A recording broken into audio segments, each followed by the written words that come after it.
Hello dear learners, कैसे हैं आप? I hope you all are good. तो स्टूडेंट्स, आज हम स्टार्ट करने जा रहे हैं अपनी नई बुक जिसका टाइटल है curious a book of mathematics class 8। तो आइए बच्चों, आज हम शुरू करेंगे चैप्टर नंबर 8 और चैप्टर है आपका लीनियर इक्वेशंस इन वन वेरिएबल। तो स्टार्ट करते हैं। Linear equation in one variable. A linear equation is one in one variable is an equation in which the highest exponent or power of the variable is 1। अब linear equation of one variable क्या होता है, जिसमें जो highest power होती है variable की वो क्या होती है, 1 होती है। Features of an equations. while working with equation, keep the following points in mind: left hand side and right hand side. In an equation, the expression on the left of the equality sign is called the left hand side and the expression on the right of the equality sign is called the right hand side। तो यानी कि equal के left hand side वाला column कहलाता है और equal to के इधर वाला जो है वो राइट हैंड साइड कहलाता है। फिर है solution of an equation. Equation को सॉल्व कैसे करते हैं? In an equation we can substitute different values for the variable but values of left hand side and right hand side expression will be equal only for the certain variable of a certain values of a variable। for example, मान लीजिए हमें equation दिया है 3x + 2 = 11। तो क्या x बराबर 3 के लिए इक्वेशन करेक्ट है? तो हम क्या करेंगे, x की वैल्यू रखेंगे जहाँ पर x है, तो x की वैल्यू हमने पुट करी, लेफ्ट हैंड साइड बराबर हमारा राइट हैंड साइड आ गया। तो यानी कि हम कह सकते हैं कि x = 3 जो है दी गई इक्वेशन का सॉल्यूशन है। फिर नेक्स्ट आता है rules for solving linear equation in one variable while solving a linear equation. So अब किस किस तरीके से एक सॉल्व कर सकते हैं? Add and subtract. कुछ भी हम दोनों साइड में ऐड या सब्ट्रैक्ट करके उसको सॉल्व कर सकते हैं। मल्टीप्लाई एंड डिवाइड करके कर सकते हैं। क्रॉस मल्टीप्लिकेशन के अकॉर्डिंग कर सकते हैं। ट्रांसपोर्टेशन में क्या होता है, एनी टर्म ऑफ इक्वेशन में be taken from one side to other side with equation का कोई भी एक वेरिएबल अदर साइड ले जाते हैं उसके साइन चेंज करने के साथ और उस तरह से सॉल्व कर सकते हैं। तो आइए चलते हैं सॉल्विंग अ लीनियर इक्वेशन।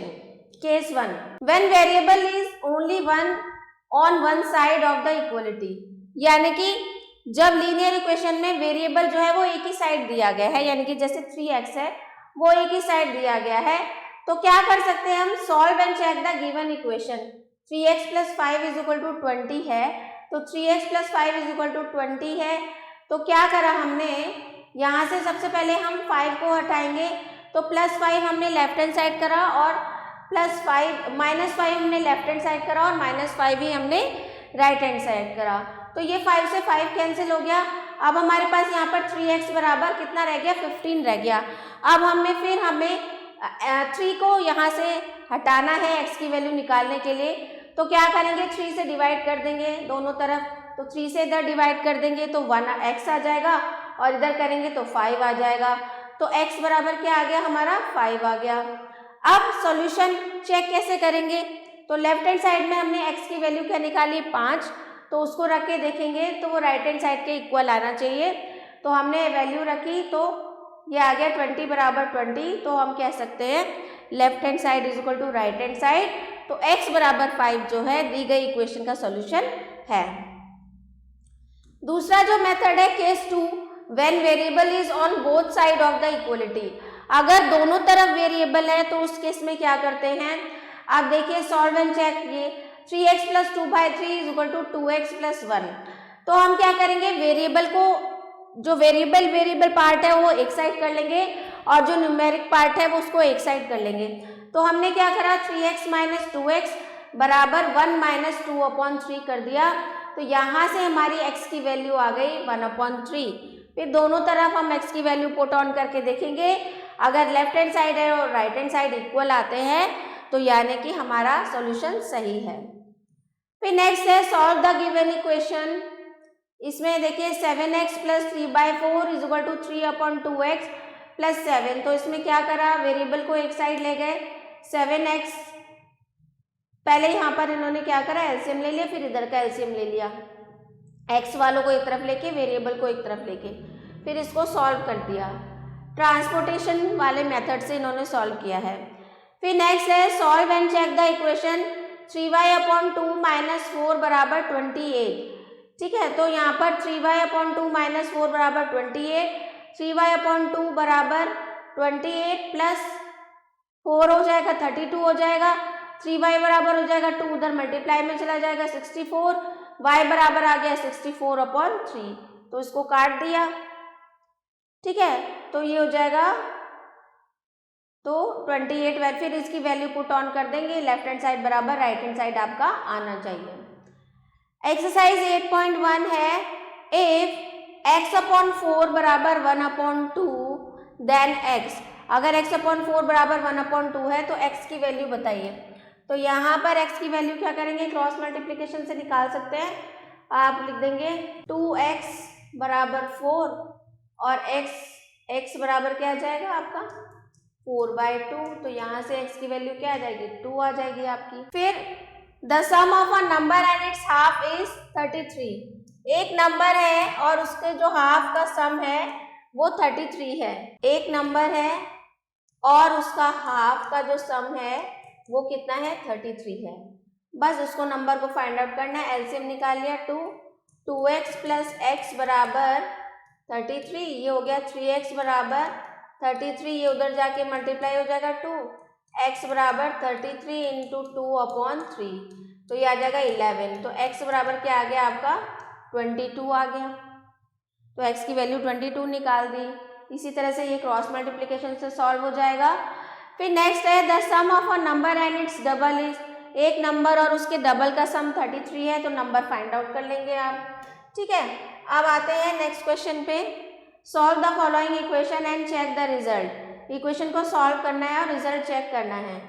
ठीक है, तो 5x - 5 = 15 हो गया, 5x = क्या हो जाएगा यहाँ पर 15 और ये उधर जाके क्या हो जाएगा +5, 5x = 20, x बराबर 20/5, 5 4 जा 20, तो x बराबर क्या आ गया 4 आ गया। इस तरीके से सॉल्व करेंगे इक्वेशन को। इसके बाद ये वाला पार्ट देख लेते हैं, h पार्ट। इसमें दे रखा है 3x + 1/5 बराबर 17/5 माइनस x। तो हम क्या करेंगे, वेरिएबल को एक साथ रख लेंगे, ये x इधर जाके प्लस हो जाएगा और ये हो जाएगा 17/5 माइनस 1/5। तो 4x बराबर क्या हो गया, एलसीएम ले लिया 5, 17 माइनस 1 16/5। अब ये उधर जाके मल्टीप्लाई हो गया 4x इंटू 5 बराबर 16 और 4x बराबर क्या आ गया आपका, नहीं यहाँ पर क्या करा, 4x बराबर क्या आ गया आपका 16/5 और ये आ गया 5 4 जा 20, x बराबर 16, x बराबर 16/20, 4 4 जा 16, 4 5 जा 20। तो यहाँ पर x की वैल्यू क्या आ गई आपकी 4/5 आ गई। चेक कर लेंगे कि हमने सही किया है या नहीं है। 3 इंटू 4/5 प्लस 1/5, तो 12/5 प्लस 1/5 क्या हो गया 5, 12 प्लस 1 = 13/5। अब राइट हैंड साइड सॉल्व कर लेंगे, 17/5 माइनस x क्या है 4/5, तो 5 17 माइनस 4 = 13/5, यानी कि लेफ्ट हैंड साइड और राइट हैंड साइड बराबर आ गया है। तो यानी कि x बराबर जो 4/5 है वो दिए गए इक्वेशन का सॉल्यूशन है। इसके बाद नेक्स्ट क्वेश्चन देखते हैं, सॉल्व द फॉलोइंग इक्वेशन। इसमें पहला क्वेश्चन देखते हैं 4x - 5, पहले हम इसको सॉल्व कर लेंगे। 4x - 20/2 minus x - 3/5 = 1/2। ठीक है, अब हम क्या करेंगे, पहले इसको यहीं पे सॉल्व करेंगे, एलसीएम ले लेंगे इसका। 5 और 2 का एलसीएम कितना आ जाएगा 10 आ जाएगा आपका।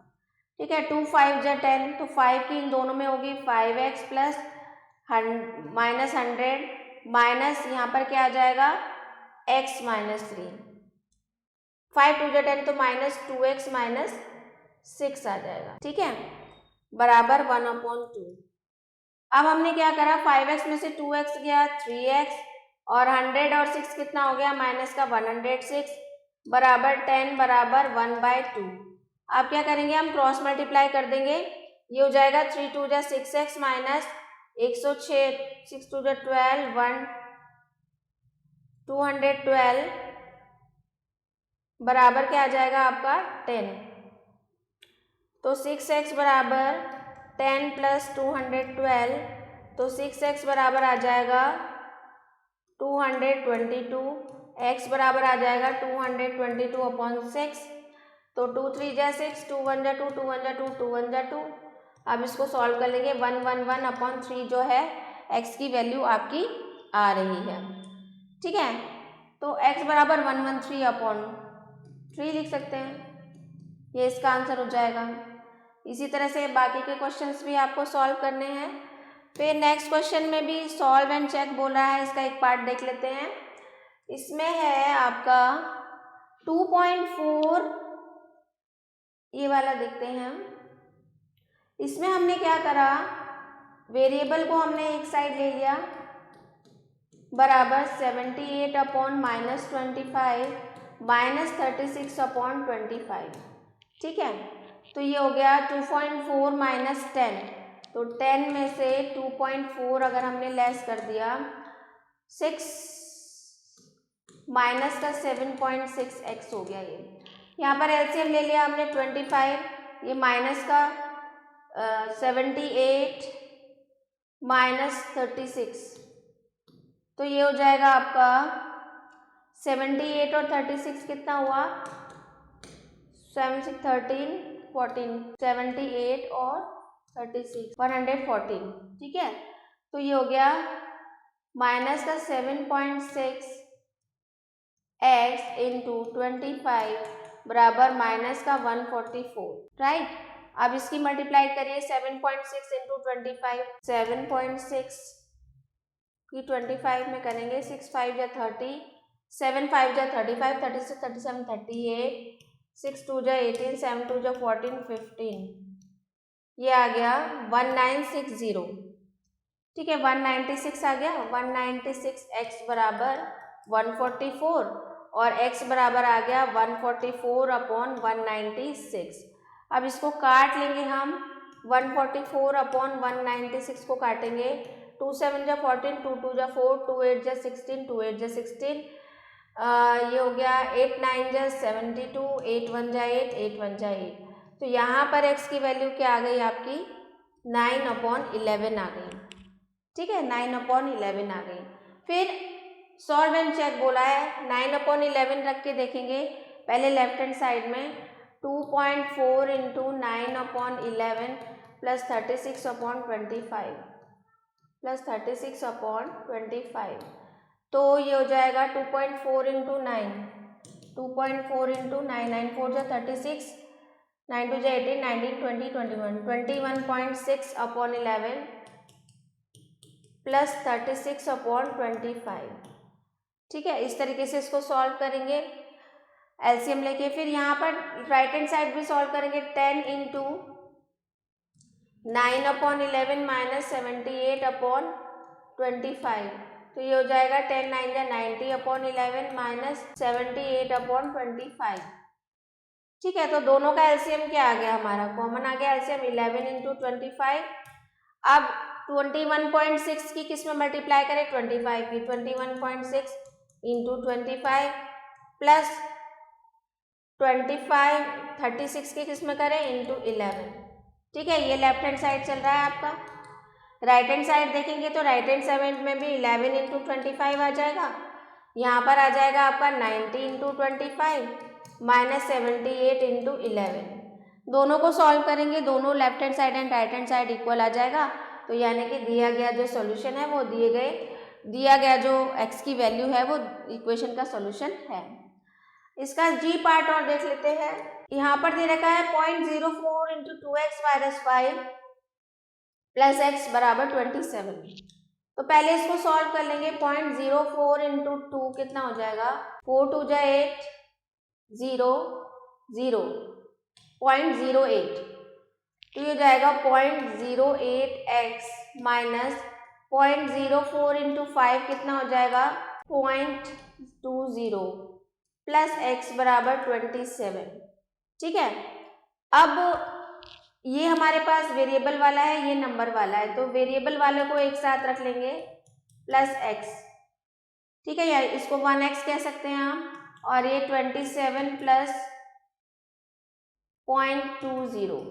ठीक है, तो ये आ गया 1 प्लस 1.08, इसको 1 मान लेंगे और 0.08, तो क्या आ जाएगा आपका 1.08x और ये आ जाएगा 27.20। ठीक है, अब इसको सॉल्व करेंगे, x बराबर आ गया 27.20 अपॉन 1.08, तो ये पॉइंट से पॉइंट कैंसिल हो गया। अब इसको ये आ गया हमारा 2720 अपॉन 108, काटिए 2 5 जा 10, 2 4 जा 8, 2 1 जा 2, 2 3 जा 6, 2 6 जा 12, फिर 2 2 जा 4, 2 7 जा 14, 2 6 जा 12, 2 6 जा 12, 2 8 जा 16। अब ये कटेगा आपका 680 अपॉन 27 आ गया।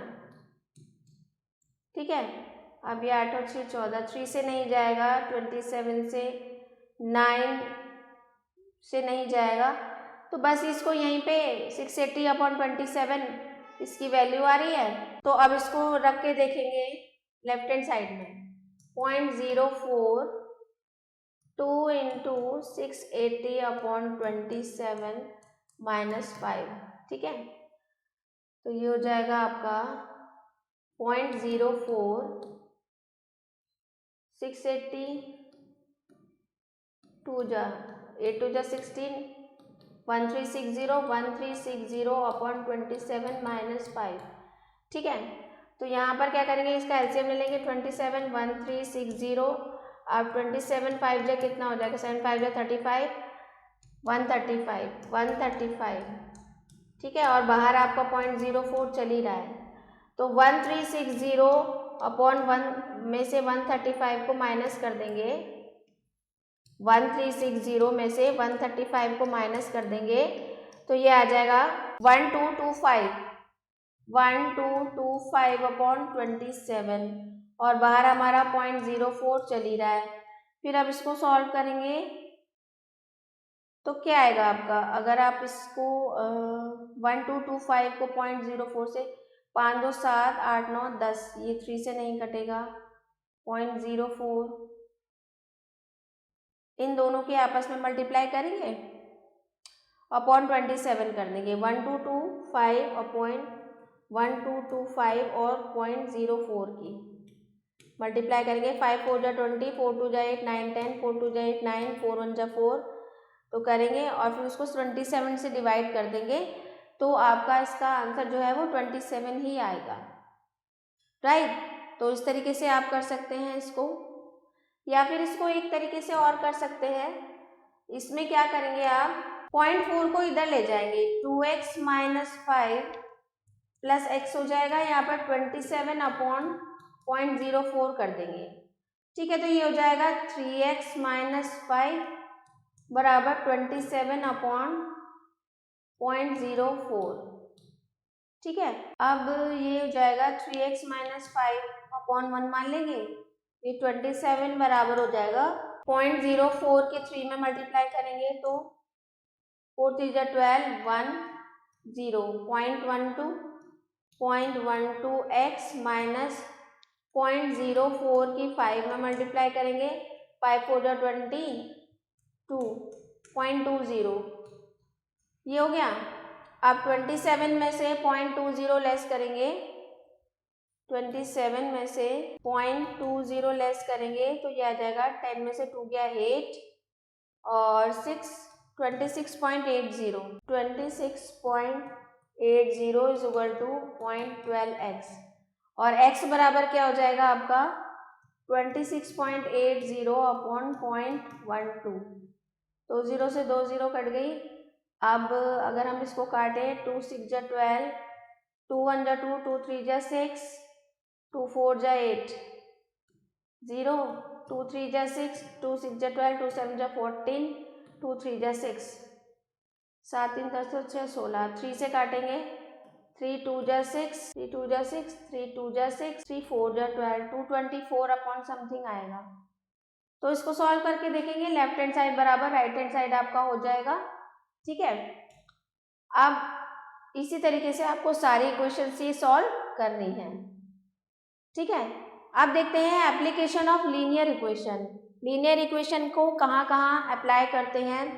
Many problems in almost all topic of maths involve relationship among known quantities and unknown quantities. The problem are often stated in words, hence also known as word problems. तो word problems होती हैं, तो इसको कैसे solve करते हैं। अब linear equation पे वर्ड प्रॉब्लम्स आती है, तो वर्ड प्रॉब्लम को सॉल्व करने के लिए सबसे पहले इक्वेशन सेटअप करना बहुत ज़रूरी होता है।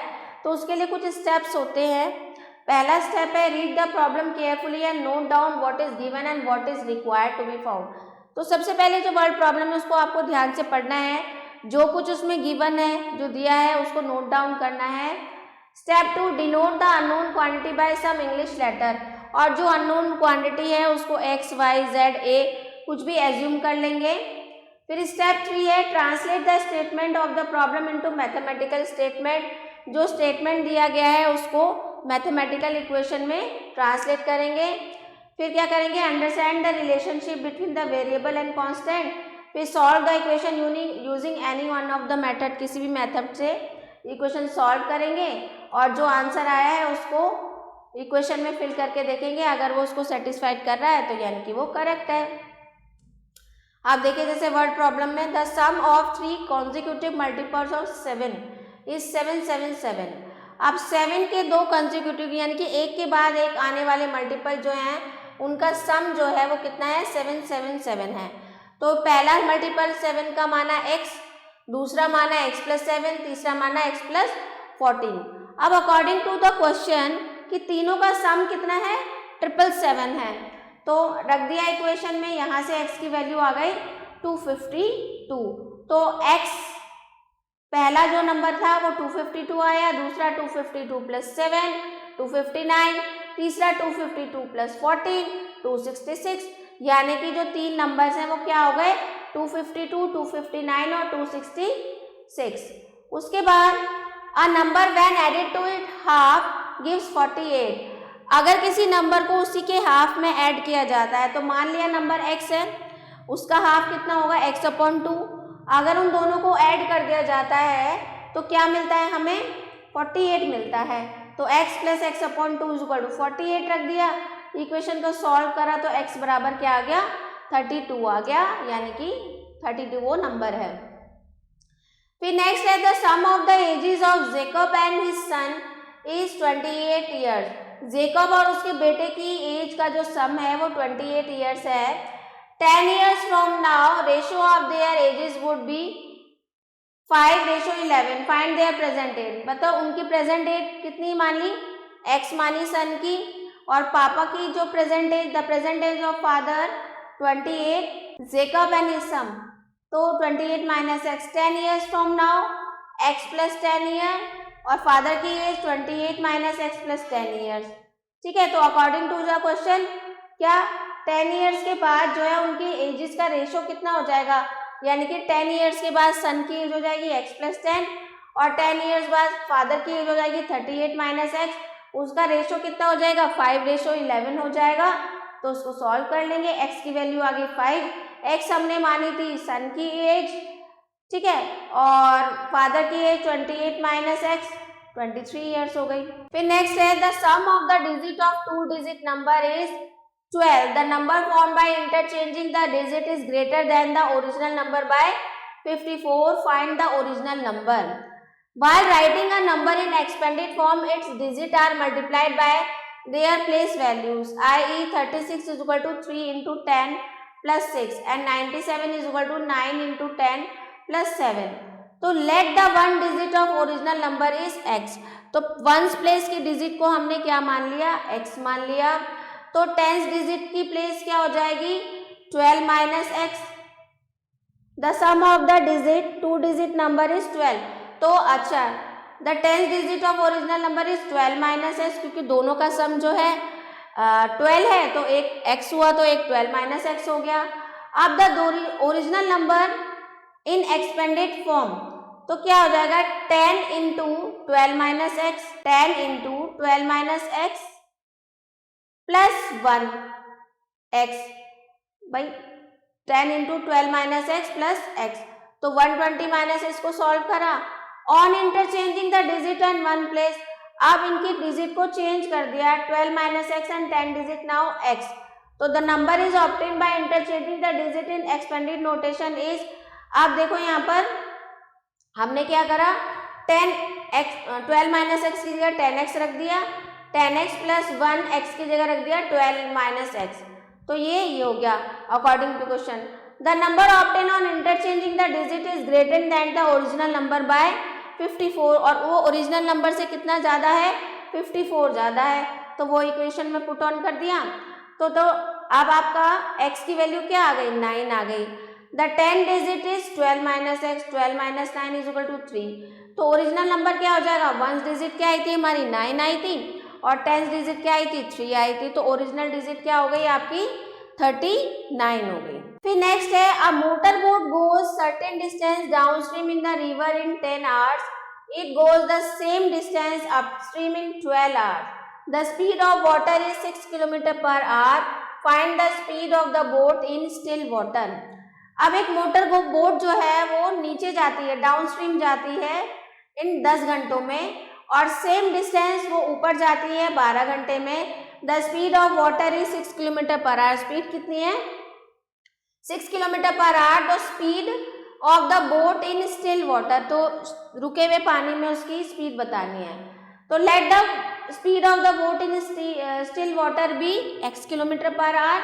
स्पीड ऑफ वाटर कितनी है 6 kilometre per hour. The relative speed when the direction of the boatman and the flow of water is the same, बराबर the sum of the speed of the boat and water. तो speed of the boat downstream कितना था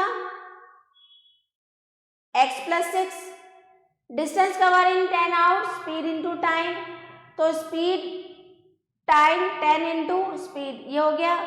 the relative speed when the boat travel opposite to the flow of water, the difference of speed boat and water, speed of the boat upstream x minus S, distance cover in 12 hours, ये आ जाएगा। But the boat cover the same distance upstream and downstream, तो दोनों को बराबर रख देंगे, 12 into x minus 6 और 10 इंटू एक्स प्लस 6 को बराबर रख देंगे, x की वैल्यू आ जाएगी 66, तो hence the speed of the boat in still water is 66 kilometre per hour. Next question है, a sum of rupees 2800 is in the denomination of rupees 50 and 110 rupees note. If the total number of notes be 80, find the number of note of each type. अब हमको बोला जा रहा है कि 2800 rupees में कुछ नोट आपके 50 के हैं, कुछ नोट आपके 10 रुपए के हैं, और अगर टोटल नंबर ऑफ जो नोट्स हैं वो 80 हैं, तो हर तरह के नोट बताइए कि 50 के कितने हैं और 10 के कितने हैं। तो टोटल नंबर ऑफ नोट्स कितने थे 80 थे। Let the 50 rupees note, 50 rupees के नोट को x मान लिया और 10 रुपीज के नोट को 80 माइनस एक्स मान लिया, ठीक है। Now total value of 50 rupees note, 50 rupees note की वैल्यू कितनी हो जाएगी rupees 50 into X. Total value of 10 rupees note 10 into 80 minus X. तो according to the given condition 50x plus 800 minus 10x is equal to 2800। तो यहाँ से x की value कितनी आ गई 50। Thus the number of 50 rupees note is equal to x बराबर 50 and the number of 10 rupees note 80 minus 50 is equal to 30 आ जाएगा। फिर नेक्स्ट है the length of a rectangle exceed its breadth by 9 centimetre. जो length है breadth से 9 ज़्यादा है, तो हम सबसे पहले ब्रेथ मान लेंगे, ठीक है। तो लेंथ कितनी हो जाएगी x प्लस 9। फिर क्या बोल रहे हैं, if the length and the breadth are each increase by 3 centimetre. तो ब्रेथ को x प्लस 3 कर दिया, लेंथ को x प्लस 9 प्लस 3 कर दिया। The area of newly form rectangle will be greater than the area of original rectangle by 84। तो area of the new rectangle length into breadth according to the condition, area of new rectangle minus area of original rectangle is equal to 84 centimetre square. तो area of new rectangle ये है, area of original rectangle ये था, बराबर 84 रख दिया, यहाँ से x की वैल्यू निकाली 8 आ गई। Therefore breadth of the original rectangle x बराबर 8 सेंटीमीटर, तो लेंथ कितनी हो जाएगी x plus 9 17 centimetre. Area of original rectangle 17 into 8 बराबर 136 centimetre square. For new rectangle breadth बराबर 8 प्लस 3 सेंटीमीटर 11, लेंथ बराबर 17 plus 3 centimetre, area of new rectangle 20 into 11, तो ये इस तरह से सॉल्व कर लेंगे। अब आ जाइए एक्सरसाइज 8.2 पे, write an equation and solve, equation बना के सॉल्व करनी है। तो पहला है twice a number is equal to 40, what is a number, एक नंबर का जो ट्वाइस है वो किसके बराबर है, 40 के बराबर है। तो नंबर निकालिए, x बराबर 40/2, यानी कि x बराबर क्या आ जाएगा 20। 5 times a number is equal to 30, 5x is equal to 30, half of a number is 16, x/2 is equal to 16।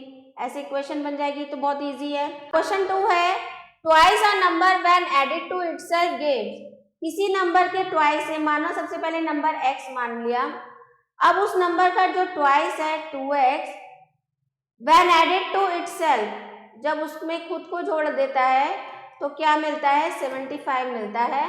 Find the number, तो यहाँ पर क्या हो गया 3x बराबर 75, x बराबर हो गया 75/3, 3 2 जा 6, 3 5 जा 15, तो x बराबर क्या आ गया हमारा 25 आ गया। फिर है next, the sum of 3 consecutive multiple of 9, तो कंसेक्यूटिव मल्टीपल ऑफ 9 पहला x मान लिया, दूसरा मान लिया x प्लस 9, तीसरा मान लिया x प्लस 18। अब क्या बोल रहा है, इनका जो सम है वो 999 है, फाइंड दिस मल्टीपल्स ऑफ 9। अब इनका जो सम है x plus 9 plus x plus 18 is equal to 999, ठीक है। तो ये हो गया 1 2 3 3x plus 18 plus 9 27 is equal to 999, और 3x बराबर हो गया 999 माइनस 27, 9 में 7 गया 2, तो 3x बराबर आ गया 972, तो आ गया आपका, अब ये x बराबर क्या आ जाएगा 972/3, 3 3 जा 9, 3 2 जा 6, 3 6 जा 12, तो x बराबर आ गया 326, ठीक है। x बराबर आ गया 326, पहला हमने माना था, दूसरा x प्लस 9, तो 26 में 9 जोड़ा, 9 6 15, 335, 26 27 28 29 30 31 32 33 35, अब इसमें 18 जोड़ा 335 में, 18 जोड़ा, 8 और 5 13, 3 4 5, 353, तो नंबर क्या हो गए आपके 326, 335 और 353, ठीक है। Find the 3। फिर नेक्स्ट क्वेश्चन में बोला जा रहा है, next question, find 3 consecutive odd number whose sum is 147। Consecutive odd number, पहला x मान लिया, दूसरा x प्लस 1 मान लिया, दूसरा x प्लस 3, इन तीनों का सम जो है x plus 1 plus x plus 3 is equal to 147 रख देंगे, और इन तीनों को ऐड कर देंगे, 3x plus 4 is equal to 147, 3x is equal to 147 minus 4, 3x is equal to 143, x is equal to 143/3, अब इसको कर देंगे, इसको सॉल्व कर देंगे, ठीक है। फिर नेक्स्ट है, the sum of 2 numbers is 2500। के बाद अगला क्वेश्चन है, the sum of the digit of 2 digit number is 9, the number obtain by interchanging the digit exceed the given number by 27, find the given number. तो यहाँ पर same जो हमने अभी एग्जाम्पल करा है, बिल्कुल सेम टू सेम वही क्वेश्चन है, आपको करना है। फिर नेक्स्ट है, the sum of 2 numbers is 2500, if 10% of one is equal to 15% of the other number, find the number. तो सम ऑफ 2 नंबर्स, पहला नंबर मान लिया हमने x, दूसरा नंबर मान लिया 2500 माइनस x। अब वो क्या बोल रहा है, x plus 2500 minus x is equal to कितना दे रखा है 2500। तो अब if 10% of one is equal to 15% of other, तो पहले का 10% 10 अपॉन 100, दूसरे के 25 माइनस x के 15% के बराबर है। ठीक है, तो अब इस यहाँ से x की वैल्यू निकाल के इसको सॉल्व कर देंगे। मेन चीज है आपको लैंग्वेज से इक्वेशन कैसे क्रिएट करना है वो आना चाहिए। तो एक बार इक्वेशन क्रिएट हो गई तो फिर आप उसको सॉल्व कर सकते हैं। The sum of the digit of two digit number is 12, on reversing its digit the new number is 36 less than the original number, find the number. Same डिक्टो एग्जाम, ये एग्जाम्पल है आपका। फिर है the numerator of a fraction is 6 less than the denominator, तो the numerator of the fraction is 6 less than denominator. Denominator x मान लिया, denominator मान लिया x minus 6। If 1 is added to both its numerator and denominator, तो numerator जो था x minus 6 था और दोनों में अगर 1 ऐड कर दिया जाए तो वो क्या बन जाती है फ्रैक्शन 1/2 बन जाती है। तो बताइए नंबर क्या है, तो यहाँ पर क्या हो जाएगा x माइनस 6 प्लस 1 बराबर 1/2 अपॉन x प्लस 1। अब इनकी क्रॉस मल्टीप्लीकेशन कर देंगे तो ये आ जाएगा 2x माइनस 12 प्लस 2 बराबर x प्लस 1। ठीक है, वेरिएबल को एक तरफ ले जाएंगे, 2x माइनस x बराबर 1 प्लस 12 माइनस 2, तो x बराबर क्या आ गया 13 में से 2 गए 11, तो यहाँ से x की वैल्यू क्या आ गई आपकी 11 हो गई। ठीक है, x हमने क्या माना था डिनोमिनेटर माना था। ठीक है, तो डिनोमिनेटर कितना आ गया 11, न्यूमरेटर कितना था आपका x माइनस 6, 11 माइनस 6 यानी कि 5, तो फ्रैक्शन क्या हो गई 5/11 हो गई। राइट, इसके बाद the sum of ₹800 is in the form of denomination 10 and 20, if the total number of notes be 50, find the number of note of each type। बिल्कुल जस्ट हमने जो एग्जाम्पल किया है सेम वही एग्जाम्पल है। फिर नेक्स्ट है Rekha's mother is now 4 time as old as Rekha. Rekha की जो मदर है अभी जो है रेखा की एज से 4 टाइम्स 4 गुना है, तो रेखा की एज मान ली x, ये मान ली हमने रेखा की एज, मदर की एज कितनी हो गई, मदर की एज कितनी है रेखा से 4 गुना है। ठीक है, 5 years hence her mother will be 3 times as old as what Rekha will be then।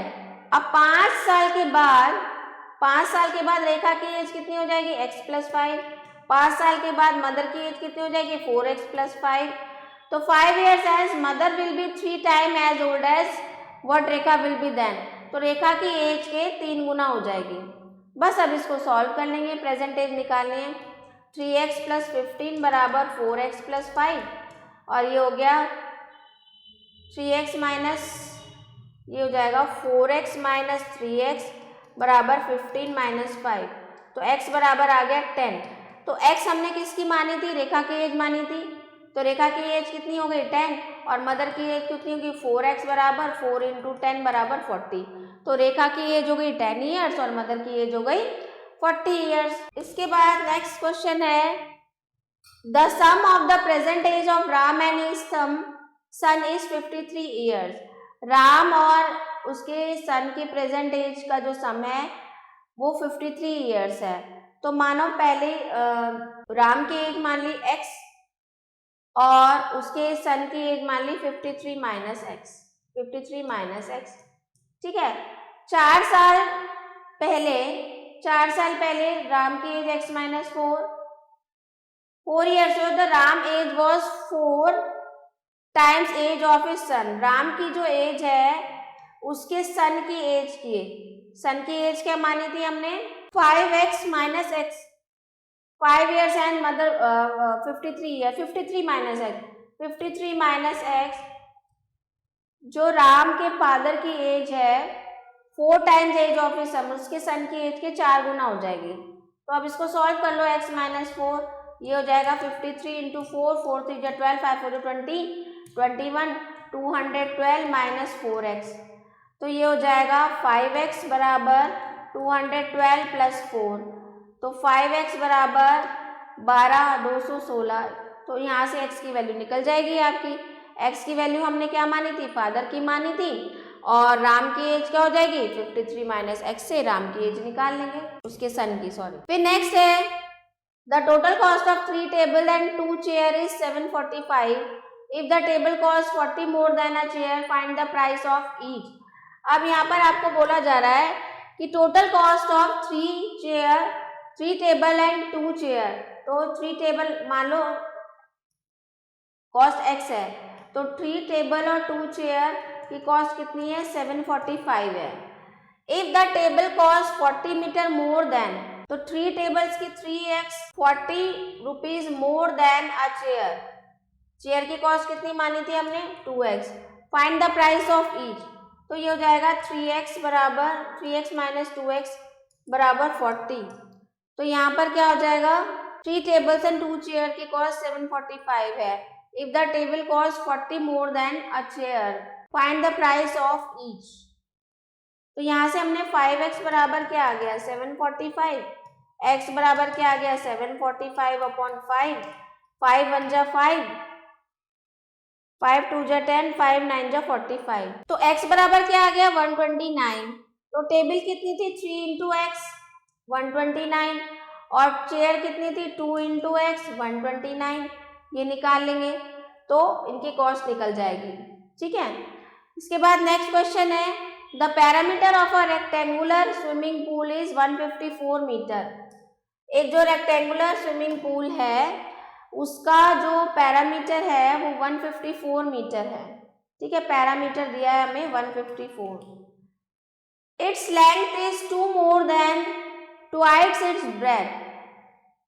तो उसकी ब्रेथ को मान लिया हमने x के ट्वाइस से 2 ज्यादा है लेंथ, तो लेंथ कितनी हो गई 2x प्लस 2, ठीक है।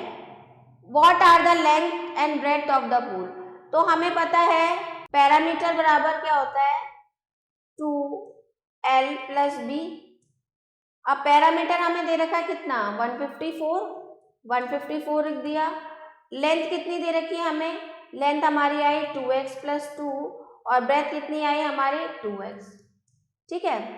तो अब ये 2 उधर जाके अपॉन में हो जाएगा, तो ये हो जाएगा 2 7 जा 14 और 2 7 जा 14 77 हो गया। ये 2 और 2 4x प्लस 2 हो गया, ठीक है। 2 7 जा 14, हाँ ठीक है।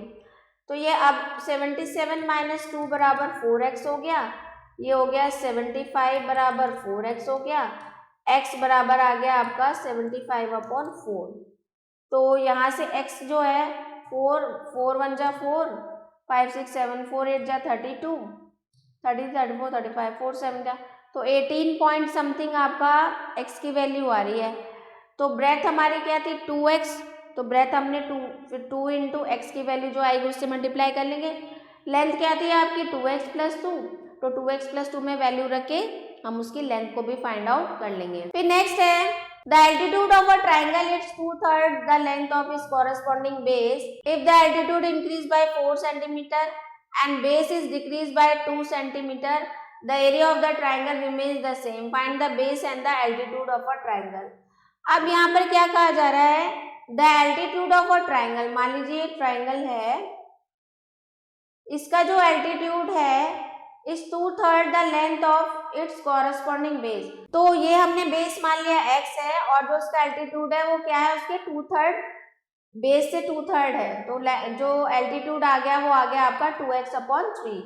If the altitude is increase by 4 centimetre, अगर एल्टीट्यूड जो है 2x अपॉन 3 में 4 सेंटीमीटर बढ़ाया जाता है और जो बेस है वो डिक्रीज किया जाता है कितना 2 centimetre, the area of triangle remains the same. Area जो ट्राइंगल का एरिया है वो सेम रहेगा। तो find the base and altitude of the triangle. तो एरिया ऑफ ट्राइंगल क्या होता है 1/2 बेस इंटू एल्टीट्यूड, ठीक है। अब 1/2 बेस कितना माना हमने x, एल्टीट्यूड कितना था 2x अपॉन 3, ठीक है। पहले कंडीशन के अकॉर्डिंग जब हमने कोई भी चेंज नहीं किया, तो ये आ जाएगा a 2x² / 6। पहले तो एरिया ये आ गया। अब अगर हम उसके बेस में से 2 माइनस कर देते हैं और एल्टीट्यूड में 4 ऐड कर देते हैं तो एरिया क्या हो जाएगा 1/2। बेस कितना था x - 2, एल्टीट्यूड कितना था आपका 2x/3 + 4। ठीक है, तो दोनों का जो एरिया है यानी कि जो ये वाला एरिया है 2x 2/6x² इक्वल टू हम रख देंगे इसके। तो दोनों को इक्वल रखने के बाद जो x की वैल्यू आ जाएगी तो वहां से हम बेस और एल्टीट्यूड फाइंड आउट कर लेंगे। फिर है one number is 3 time another, if 15 added to both then one becomes double to other, find the other. अब इसमें बोला जा रहा है one number is 3 time another, एक नंबर x मान लिया, दूसरा जो है उसका 3 टाइम्स हो गया। अगर दोनों में 15 ऐड कर दिया जाए then one becomes double the other, तो जो वन है दूसरे का क्या हो जाता है, वन जो है दूसरे का क्या हो जाता है, डबल हो जाता है। फाइंड द नंबर, तो ये हो जाएगा x + 15 6x + 30, ये हो जाएगा x - 6x बराबर 30 - 15, तो माइनस का 5x बराबर 15, x बराबर 15/5 3 आ जाएगा।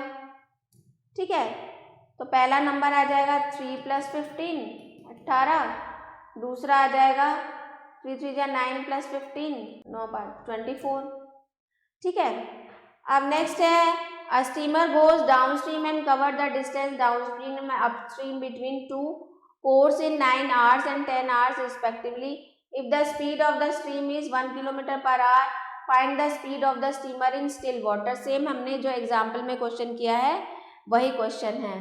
फिर नेक्स्ट क्वेश्चन है a man leaves 2/4 of his property to his wife, 2/6 to his son and remaining to his daughter. एक आदमी ने अपनी प्रॉपर्टी का इतना इतना पार्ट दिया और if the daughter share is 1 10 100,000 10,000 lakh, if the daughter share is 1 lakh, how much money did the man leave? What are his wife and son's share? ठीक है, तो मान लिया जो मैन की प्रॉपर्टी है वो x है, तो मान लिया प्रॉपर्टी x है, तो x का 2x/4 तो उसने अपनी वाइफ के लिए छोड़ा, 2x/6 उसने अपने बेटे के लिए छोड़ा और रिमेनिंग जो पार्ट है वो अपनी डॉटर के लिए छोड़ा। ठीक है, तो अगर डॉटर वाला जो पार्ट है वो 1 लाख रुपीज है।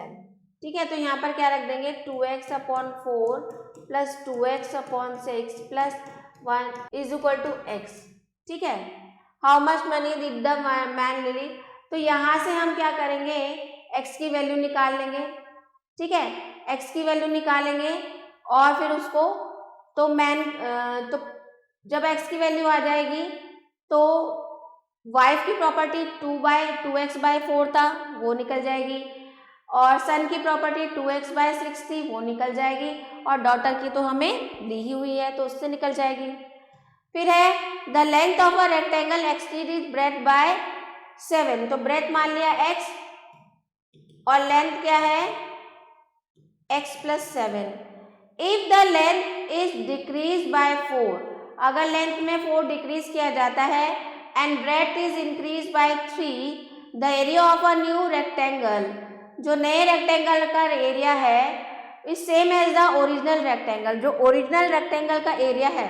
अच्छा, जब ओरिजिनल रेक्टेंगल का एरिया जब लेंथ हमारी पहली सिचुएशन के अकॉर्डिंग लेंथ हमारी क्या थी x + 7 और ब्रेथ हमारी क्या थी x, तो पहली सिचुएशन के अकॉर्डिंग जो एरिया था यानी कि length into breadth x into x + 7 equal to होना चाहिए जो हम इससे एरिया निकालेंगे, दोनों को इक्वेशन को इक्वल टू रख देंगे और x की वैल्यू निकाल देंगे।